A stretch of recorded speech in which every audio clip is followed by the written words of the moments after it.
Halo rebahaners, dimanapun kalian berada, bagaimana kabarnya? Semoga kalian semua selalu sehat dan wifi tetangga kalian masih aman. Masih bersama saya John di sini. Sesuai permintaan kalian di video sebelumnya, kali ini saya akan membahas film yang katanya terkutuk atau film kutukan berjudul Antum. Maksud saya Antrum. Film Antrum sebenarnya diproduksi pertama kali pada tahun 1970-an dan telah ditayangkan pada beberapa bioskop di Amerika dan Eropa. Banyak peristiwa mengerikan dan dianggap sebagai kutukan sejak penayangan film ini di beberapa negara. Beberapa di antaranya terjadi pada tahun 1988 ketika penayangan di Festival Film Budapest tahun 1988 tanpa ada penjelasan yang jelas, bioskop tempat pemutaran film tersebut terbakar dan menyebabkan 86 penonton kehilangan nyawa. Ini seriusan ya, bukan film. Kalian bisa searching sendiri di Google perihal kejadian tersebut. Dan ternyata kejadian serupa terulang kembali pada bioskop di San Francisco pada 1993, di mana terjadi sebuah ledakan yang tidak bisa dijelaskan alasannya hingga memakan korban jiwa sebanyak 30 orang. Setelah menimbulkan berbagai banyak kejadian aneh dan mengerikan, pemutaran film ini pun akhirnya dihentikan. Di tahun 2018, film Antrum kembali ditayangkan di The Brooklyn Horror Film Festival dan diproduksi ulang pada 2019 oleh sutradara David Aminto dan Michael Lacini dengan judul Antrum, The Deadliest Film Ever Made, atau dalam bahasa manusianya, film paling mematikan yang pernah dibuat. Menurut pengakuan David dan Michael, ada bagian rahasia dalam film yang hanya bisa dilihat beberapa penonton, dan jika Anda melihat bagian ini, maka Anda dipastikan akan mengalami malapetaka. Wah, bener ya deh. Maka dari itu, bagi teman-teman yang ingin mengetahui alur cerita film Antrum tetapi takut dan ragu untuk menontonnya karena takut dengan kutukannya, di video ini kalian akan mengetahui secara jelas alur atau jalan cerita film Antrum tanpa harus menerima resiko kutukannya, karena saya sudah memberanikan diri untuk menonton filmnya dan akan merangkum jalan ceritanya untuk kalian semua. Mungkin sekarang saya sudah terkena kutukan oleh film tersebut dan 150 tahun lagi mungkin saya akan mati. Ini semua saya lakukan untuk kalian semua. Demi subscriber, saya siap menghadapi setiap resikonya. Demi AdSense sih sebenarnya. Seperti biasa, sebelum dimulai, sebat sedulu agar lebih santai saat menontonnya.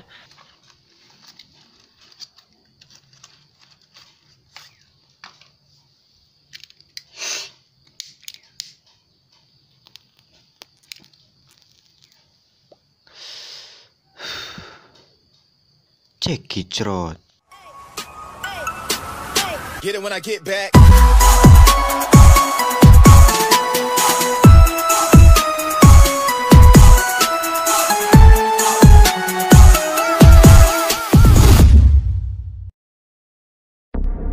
Di awal film, kita disuguhkan dengan sebuah dokumenter dari kesaksian orang-orang mengenai kisah film ini pada waktu dulu, sehingga menelan banyak korban. Orang-orang ini menceritakan bahwa beberapa korban benar-benar mengalami kejadian buruk atau musibah setelah menonton film ini. Di antaranya, seorang wanita bernama Janet Hilberg yang meninggal karena kejang 24 jam setelah penayangan film Antrum. Kejadian tersebut terjadi di sebuah kedai saat dirinya minum kopi sambil berkumpul dan berdiskusi tentang film Antrum bersama rekan-rekannya. Selanjutnya, seorang pria bernama Tom Stillum juga mengalami hal serupa seperti Janet pada saat pagi hari di ruang dapurnya. Ada lagi, pria bernama Joe Branger yang meninggal saat berada di pantai. Dirinya terjatuh tepat di atas ikan batu atau stonefish yang menimbulkan sengatan beracun di perutnya. Yang aneh di sini adalah karena stonefish katanya jarang ditemukan di pantai Amerika Serikat. Tapi khusus untuk Joe, ikan tersebut muncul entah bagaimana ada di sana. Mungkin stonefish tersebut dirasuki jin atau jurik jarian, entahlah. Terakhir, ada seorang pria pengangguran bernama John, yaitu saya sendiri,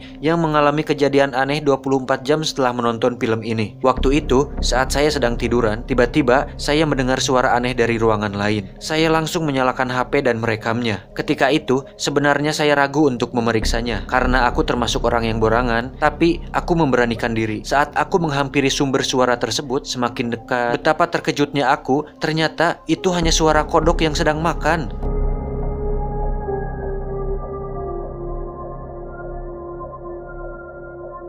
Akhirnya aku lega, tidak ada hal aneh yang terjadi.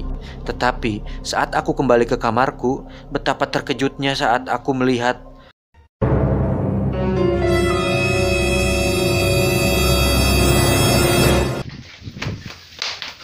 lalu, siapa kodok yang aku lihat di dapur tersebut? Mungkinkah itu siluman kodok di film Indosiar? Entahlah.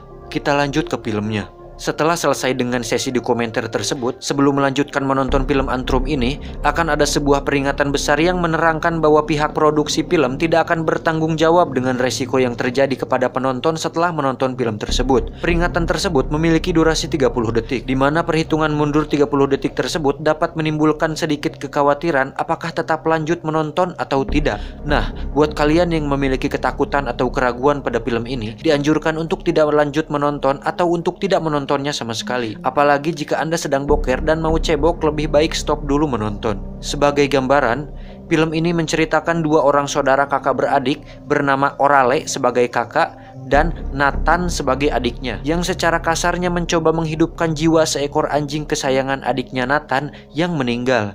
Caranya adalah dengan melakukan ritual dan menemukan gerbang neraka atau antrum di sebuah hutan terlarang. Secara definisi, antrum adalah bagian terbawah dari lambung, terkadang disebut juga dengan antrum pylorus. Tapi dalam hal ini, antrum berarti bagian terbawah dari neraka. Harusnya judul yang tepat adalah Neraka Jahanam. Cuma sayangnya saya bukan sutradaranya. Saatnya film dimulai. Diawali dengan adegan seekor anjing yang disuntik mati tanpa dijelaskan penyebabnya. Tapi penyebab tersebut ternyata terjawab di pertengahan film. Setelah itu muncul tayangan-tayangan simbol satanik yang tampil seperti watermark, dan simbol ini muncul di beberapa bagian lainnya selama penayangan film tersebut, di mana simbol-simbol tersebut dirasa kurang berhubungan dengan ceritanya, tapi membuat merinding. Dan diperkirakan inilah bagian atau pesan rahasia yang menimbulkan banyak anggapan bahwa film ini adalah kutukan. Dan jika kalian sudah melihat simbol ini tanpa menonton filmnya, berarti kalian juga sudah terkena kutukan. Pasti Anda berkata, mending saya nonton filmnya langsung daripada nonton video ini kalau sama-sama kena kutukan mah. Tapi ya sudahlah, kita serahkan semuanya pada yang di atas. Sebagaimana di awal cerita tadi, belum terjelaskan penyebab kematian anjing tersebut. Rasa penasaran Nathan pun tergugah untuk bertanya kepada ibunya di mana keberadaan anjingnya. No, Maxine isn't in heaven because she was bad. Ibunya yang saat itu sedang menyetir mobil tiba-tiba menghilang setelah menjawab keberadaan anjing Nathan, dan mobilnya berjalan sendiri. Dan si Orale kakaknya juga saat itu ada darah di kepalanya yang membuat bulu ketiak berdiri. Lantas kemana ibunya Nathan pergi, dan kenapa kepala kakaknya berdarah? Ternyata segala hal yang dilihat Nathan selama di perjalanan hanyalah mimpi buruk karena saking sayangnya dia ke anjingnya tersebut. Rasa kasihan Orale terhadap Nathan karena terus dimimpikan oleh anjingnya terus-menerus membuatnya mengajak Nathan ke hutan terlarang untuk mencari anjingnya di neraka seperti yang dikatakan ibunya. Tapi Orale menjelaskan bahwa mereka tidak bisa mengembalikan anjingnya seperti sebelumnya, tetapi hanya jiwanya saja. Sebegitu besar rasa sayang Nathan ke anjingnya. Ini mengingatkan saya kepada film John Wick yang pertama, ketika dia membunuh banyak orang hanya karena anjing kesayangannya dibunuh. Saat akan tiba di hutan terlarang tersebut, mereka melihat sebuah papan tanda dan foto-foto orang lain bersama dengan sesajen yang tergeletak di bawah. Orale pun meminta buku merah berbau satanik yang dari tasnya si Nathan. Tidak diceritakan dari mana atau dari siapa buku itu didapatkan. Tahu-tahu udah ada di tasnya si Nathan.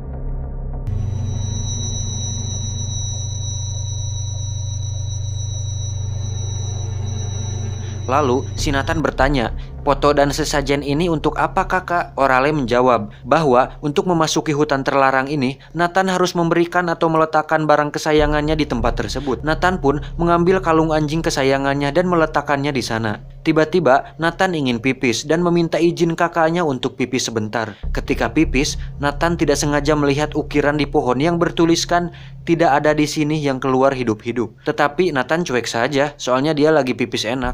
Kemudian Nathan dan Orale melanjutkan perjalanan.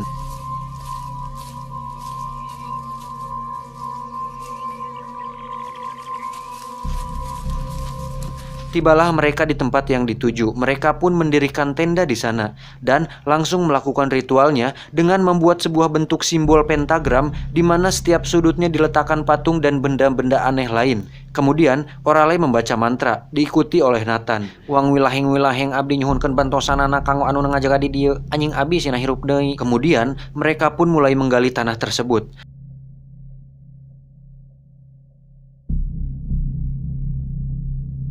Nathan lalu mencoba mendengarkan sesuatu melalui bawah tanah, memeriksa apakah neraka sudah dekat atau belum. Tiba-tiba muncul seekor tupai dari jauh. Orale mengatakan jika tupai tersebut adalah jelmaan iblis yang bertujuan untuk menggoda mereka agar mengurungkan niatnya. Menurut pandangan saya pribadi, adegan ini membagongkan sekali karena tupainya terlihat seperti animasi Shaun the Sheep yang bergerak dengan stop motion. Serem sih, cuman terasa aneh saja gitu. Kemudian Orale berkata bahwa tupai tersebut harus diusir, lalu mereka pun mulai berlarian mengusirnya. Saat kamera di zoom out, ternyata ada sebuah mayat kering bersandar di samping pohon, dan mereka berdua tidak menyadari hal tersebut. Mereka berdua melanjutkan penggalian. Kali ini, Nathan melihat ada sesuatu yang aneh di belakang pohon. Entah apa itu, tetapi semakin Nathan memperhatikan pohon tersebut, akhirnya kita pun bisa melihat ada sesuatu bergerak dan bersembunyi di balik pohon tersebut.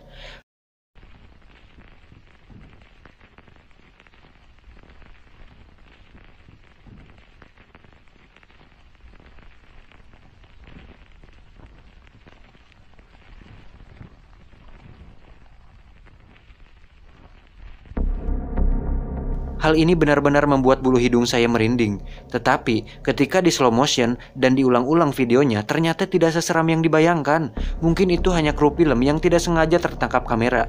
Saya mencoba berhusnudzon saja. Melihat Nathan yang bengong, Orale kemudian mengajak Nathan untuk pergi istirahat makan sambil menikmati pemandangan. Saat mereka sedang ngaso, Orale tiba-tiba mendengar sesuatu yang aneh di tengah hutan. Saat disamperkeun, mereka melihat ada seorang pria Jepang pakai kolor yang sedang akan bunuh diri dengan cara menusukkan pisau ke jantung seperti ritual bunuh diri ala Jepang. Karena niatnya diketahui, akhirnya pria Jepang tersebut tidak jadi bunuh diri dan meminta maaf, lalu kemudian pergi. Tidak jelas rupanya apa maksud dari scene ini, tapi Orale menganggap bahwa pria tersebut adalah jelmaan iblis juga yang mencoba menggoda mereka. Tapi saya salpok dengan bulu di dadanya yang berbentuk sangat rapih. Mungkin dia pakai obat minoksidil, entahlah. Dari sini, mereka terus mengalami berbagai kejadian atau gangguan aneh selama melakukan penggalian. Namun, gangguan-gangguan tersebut tidak terlalu mengancam nyawa mereka dan hanya teror-teror biasa seperti mimpi buruk, suara-suara aneh yang sering ada di film-film lain. Singkat cerita, Orale memutuskan untuk mengajak Nathan mencari anjingnya karena dirasa ritual dan penggaliannya sudah cukup dan jiwa anjingnya sudah kembali lagi. Tapi saat mereka mencari anjingnya tersebut, tiba-tiba terdengar suara trompet yang entah dari mana asalnya. Suara trompet ini seolah suara trompet dari neraka yang menandai bahwa gerbang neraka sudah terbuka.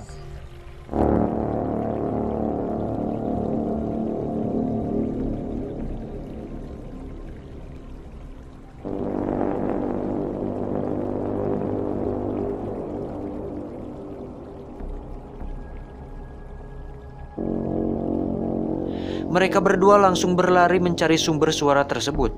Tapi yang mereka temukan justru sebuah tempat rongsokan di mana ada dua orang aneh yang mereka lihat dari jauh. Kedua orang asing tersebut terlihat sedang membakar kuali besi besar berbentuk boneka manusia berkepala kambing, di mana boneka tersebut bergerak-gerak seolah ada sesuatu yang berada di dalamnya. Nathan dan Orale yang melihatnya kemudian berlari ketakutan dan memutuskan untuk kembali ke perkemahan mereka. Sesampainya di sana, Nathan malah melanjutkan penggalian karena masih menginginkan anjingnya bisa kembali. Namun, Orale meyakinkan Nathan bahwa untuk segera pergi dan nanti kembali lagi. Di saat yang bersamaan, tiba-tiba suara trompet tadi terdengar kembali dan saat mereka melihat ke atas, langit tiba-tiba menjadi gelap dan bergerak secara aneh. Tanpa memperdulikan barang-barangnya, mereka langsung berlari meninggalkan hutan tersebut.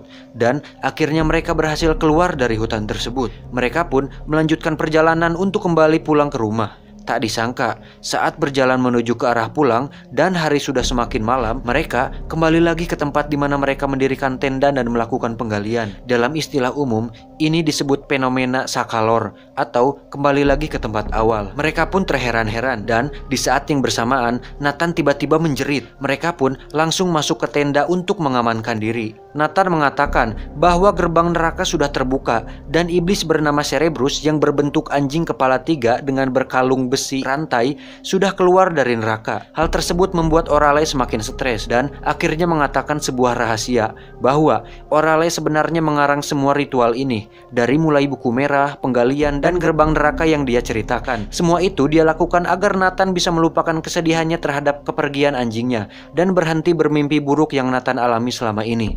Tetapi Nathan beranggapan bahwa semua ini adalah nyata. Entah ini sebuah kebetulan atau memang takdir, tapi semua fenomena yang terjadi memang benar-benar nyata. Tiba-tiba mereka mendengar sesuatu di luar tenda seperti suara seekor anjing yang dirantai.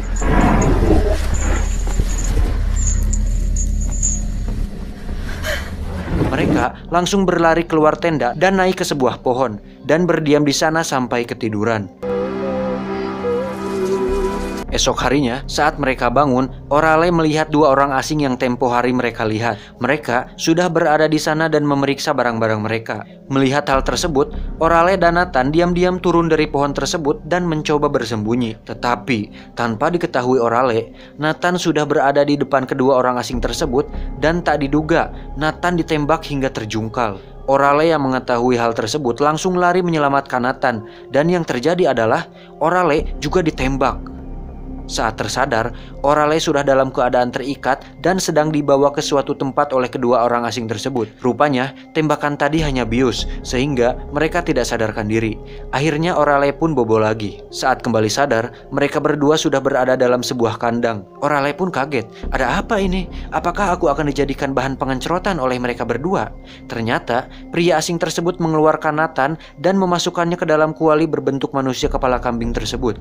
Orale yang melihat hal tersebut langsung berontak dan menendang-nendang kandang kawat tersebut hingga dirinya lolos. Kemudian Orale langsung mengambil sebuah pistol yang tergeletak di meja dan menembak satu pria asing tersebut hingga tumbang.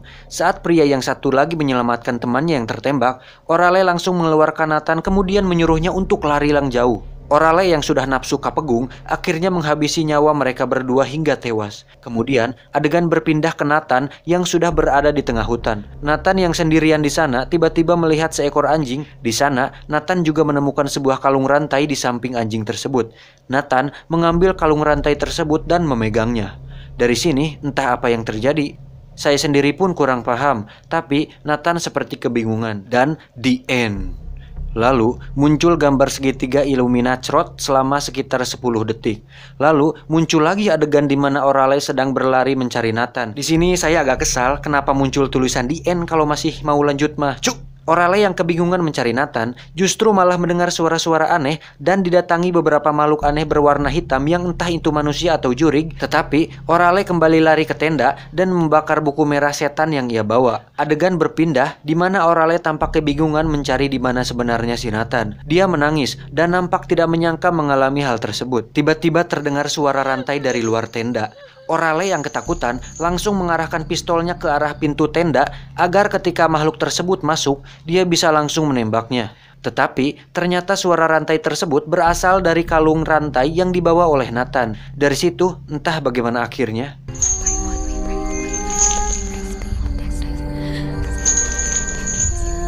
Film pun berakhir dan muncul video ini.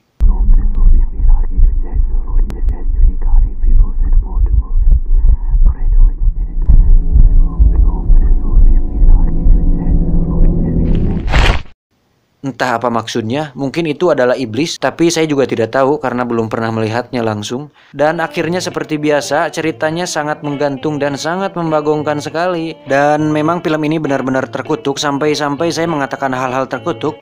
Ya atuh gimana gak kesal bro, antum juga kalau nonton film yang menggantung suka kesal. Film Siluman Naga Indosiar saja endingnya jelas. Apalagi FTP-nya, endingnya akhir yang bahagia. Yang tadinya melarat, akhirnya jadi punya usaha besar dan sejahtera. Yang jahat masuk penjara atau enggak jadi pengemis di jalan. Ini kok malah jadi ngobrolin Indosiar. Intinya kita tidak bisa membangkitkan manusia atau makhluk hidup yang sudah mati. Untuk soal kutukan atau tidak, itu sebenarnya kalian juga paham sendirilah. Itu hanya bagian dari teknik marketing. Sama seperti Oreo Supreme yang terkesan dimahal-mahalkan di media sosial, akhirnya viral kan. Kalau memang ada korban kebakaran dan sampai meninggal, ya itu sudah takdir Tuhan. Yang pasti itu sebuah kebetulan. Bisa juga karena sugesti di awal, karena dengar bahwa film ini kutukan. Jadi sugesti itu masuk ke dalam alam bawah sadar dan mempengaruhi pola pikir dan kehidupan. Masuk akal sebenarnya. Pesan yang diambil dari film ini, lebih baik kita berserah diri dan sujud di kaki ibu yang melahirkan kita daripada melakukan ritual, apalagi ngedekul di makam keramat sambil bawa kopi sesajen untuk Mbah Takokak. makam parinuh ari masjid karosong. Mending kopinya kita minum biar santuy sambil udud pula. Aduh ajib. Sekian untuk video kali ini. Jangan lupa subscribe, like, comment, and share agar saya dapat uang dari AdSense untuk mengganti biaya kopi dan rokok selama saya ngedit video ini. Sampai jumpa, terima kasih, salam pengangguran Indonesia.